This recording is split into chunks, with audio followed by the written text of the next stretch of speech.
Selain mind map, masih banyak lagi sejumlah notasi atau strategi untuk menggambarkan situasi yang saat ini ada di bidang atau area yang menjadi permasalahan kita. Oke. Nah, langkah selanjutnya setelah situasi kita pahami, berikutnya adalah controlling idea.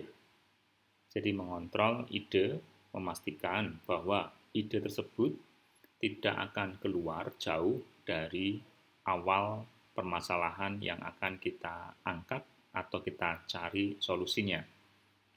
Dengan melakukan controlling idea, kita mampu, diharapkan kita nanti dapat membantu menentukan gagasan utama yang akan kita eksplorasi, kemudian kerangka berpikir, serta bagaimana kerangka dalam penulisan hasil penelitian atau hasil proses pencarian jawaban.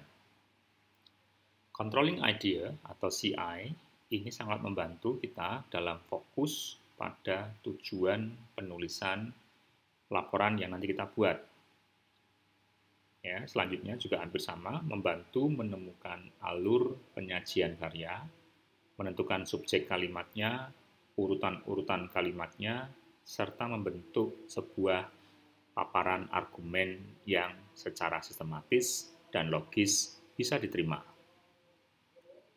Kemudian CI juga membantu kita memastikan apakah paragraf-paragraf itu membentuk sebuah talian atau kaitan yang cukup kuat. Demikian juga dengan subbab dan masing-masing babnya. Dan yang terakhir, CI membantu para pembaca untuk mengikuti pokok pembahasan yang kita sajikan. Oke. Nah, sudut pandang dalam rumusan masalah itu juga memiliki berbagai variasi. Tidak selalunya sebuah permasalahan itu merupakan permasalahan untuk mencari sebuah jawaban atau solusi dari sebuah permasalahan. Namun bisa juga sudut pandangnya itu diantaranya adalah mencoba untuk memahami bentuk dukungan atau penolakan dari suatu kebijakan. Misalnya, contoh penerapan kantong plastik berbayar untuk mengurangi limbah plastik. Nah, kita ingin mengetahui apakah kebijakan ini bisa diterima atau didukung oleh publik, atau justru penerapan kantong plastik berbayar ini merupakan kebijakan yang tidak bisa diterima oleh publik secara luas. Nah, ingin mengetahui gambaran bagaimana opini publik terhadap sebuah permasalahan, ini merupakan salah satu contoh untuk sudut pandang dalam research secara umum. Selain untuk mengetahui dukungan atau penolakan dari kebijakan, research bisa juga, atau rumusan masalah bisa juga disajikan dalam rangka untuk membuktikan sesuatu. Nah, ini umumnya mungkin kalau seandainya kita melihat sebuah riset, kebiasaannya riset digunakan membuktikan sesuatu, mencari jawaban atas sesuatu hal. Namun demikian, ada banyak variasi yang lainnya. Contoh untuk pembuktian sesuatu ini misalnya, kafein bersifat adiktif, ya, atau membuat seseorang menjadi ketagihan apabila dikonsumsi secara berlebihan dapat men-trigger gangguan kesehatan. Nah, opini seperti ini atau hipotesa seperti ini nanti dalam proses pencarian jawabannya itu akan dipastikan apakah hipotesa ini terbukti atau tidak. Nah, inilah bentuk sudut pandang rumusan masalah dengan menyasar atau menitikberatkan pada usaha pembuktian suatu fenomena.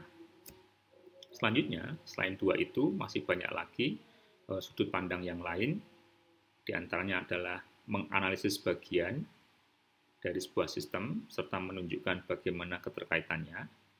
Ini contohnya.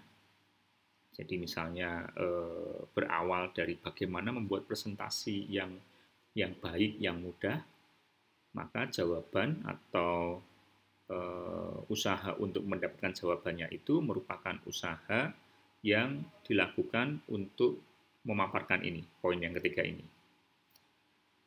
Kemudian yang keempat, bisa juga sebuah proses pencarian jawaban itu terkait untuk mendefinisikan sesuatu, term atau fenomena atau apapun yang mungkin belum bisa didefinisikan secara mudah, maka sebuah rumusan masalah bisa juga menggunakan sudut pandang untuk mendefinisikan sesuatu. Jadi mencari definisi dari suatu fenomena. Dan yang lain-lainnya, ini beberapa referensi yang bisa maksud saya beberapa perspektif yang bisa diperhatikan bahwa penjabaran sebuah rumusan masalah itu bisa dilakukan dalam rangka untuk menjelaskan perkembangan. Ya, ini seperti timeline lah. Kemudian mengidentifikasi atau menggambarkan suatu kecenderungan atau simptom atau gejala, kemudian merumuskan atau mengklasifikasikan sebuah kumpulan data ke dalam kelompok atau kategori tertentu, serta yang kedelapan, menghubungkan satu fenomena dengan fenomena yang lain atau menghubungkan satu bagian dengan seluruh bagian yang lain. Selanjutnya, kita masih ada 3 lagi strategi yang bisa digunakan untuk memaparkan rumusan masalah. Yang ke-9, yakni melakukan komparatif research atau kajian perbandingan untuk mengetahui seberapa berbeda atau seberapa samakah dua hal yang menjadi pokok studi. Kemudian yang ke-10, yakni melakukan eksplorasi mengenai suatu teknik. Dan yang terakhir, menjelaskan secara umum sebuah konsep melalui berbagai contoh-contoh yang spesifik.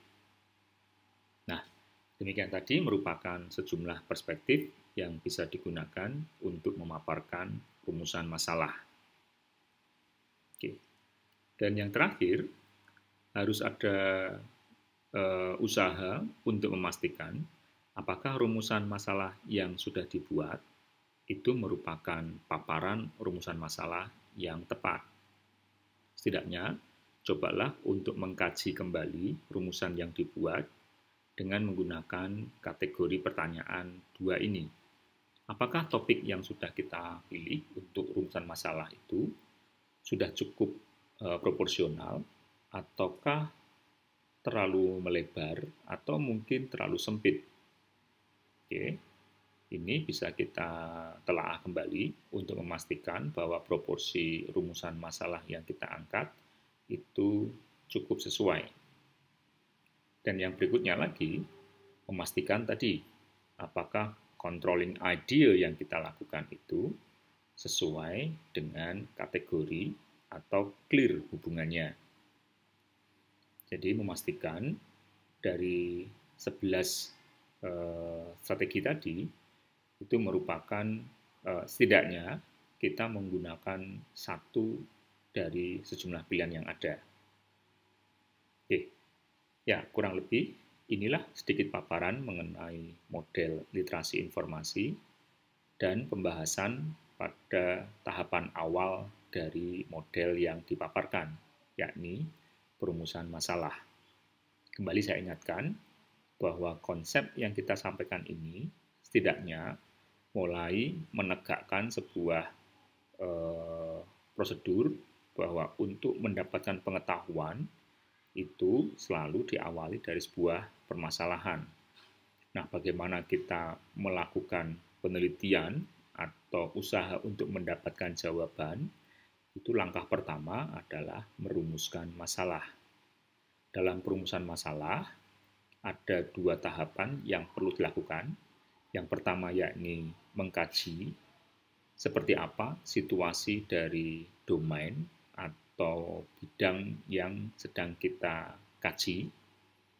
Dan yang kedua, melakukan pengontrolan ide untuk memastikan bahwa kita mengkaji dengan perspektif yang jelas.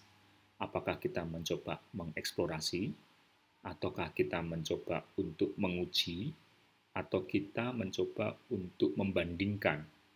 Jadi 11 strategi tadi dapat digunakan untuk memastikan paparan rumusan masalah yang kita buat itu sesuai seperti yang akan kita cari jawabannya.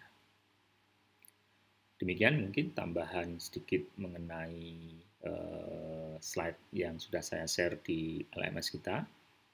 Jika masih ada pertanyaan, silakan posting. Kita akan diskusikan melalui forum diskusi pada LMS Kulino. Terima kasih. Ketemu lagi di sesi berikutnya. Assalamualaikum warahmatullahi wabarakatuh.